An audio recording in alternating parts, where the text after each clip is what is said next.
أعوذ بالله من الشيطان الرجيم. بسم الله الرحمن الرحيم. الحاقة ما الحاقة وما أدراك ما الحاقة كذبت ثمود وعاد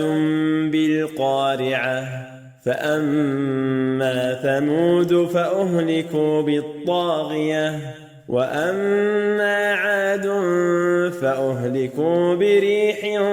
صرصر عاتية سخرها عليهم 7 ليال و8 أيام حسوما فترى القوم فيها صرعى كأنهم أعجاز نخل خاوية فهل ترى لهم من باقية وجاء فرعون ومن قبله والمؤتفكات بالخاطئة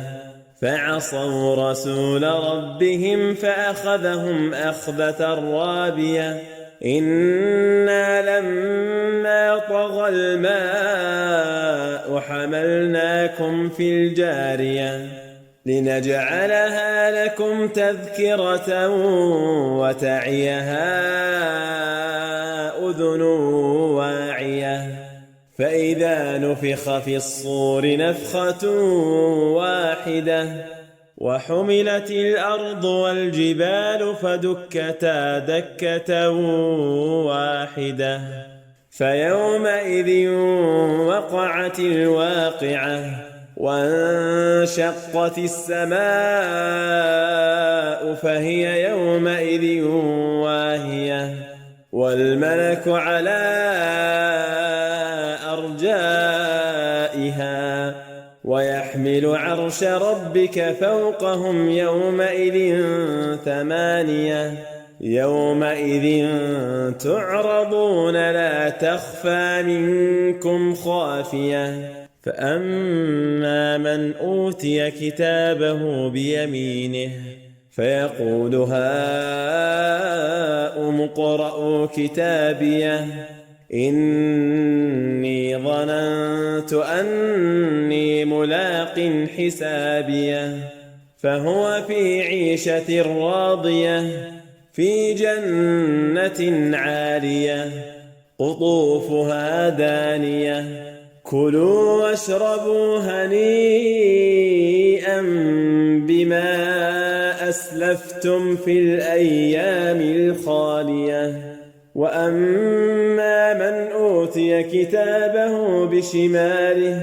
فيقول يا ليتني لم أوت كتابيه ولم أدر ما حسابيه يا ليتها كانت القاضية ما أغنى عني ماليه هلك عني سلطانيه خذوه فغلوه ثم الجحيم صلوه ثم في سلسلة ذرعها 70 ذراعا فاسلكوه إنه كان لا يؤمن بالله العظيم ولا يحض على طعام المسكين فليس له اليوم هاهنا حميم ولا طعام إلا من غسلين لا يأكله إلا الخاطئون فلا أقسم بما تبصرون وما لا تبصرون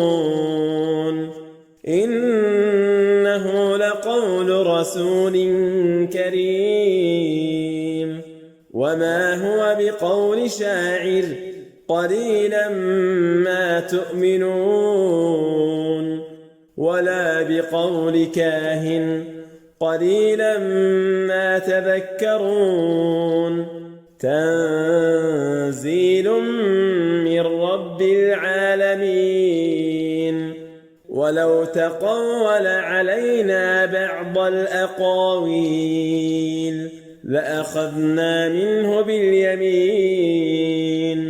ثم لقطعنا منه الوتين فما منكم من أحد عنه حاجزين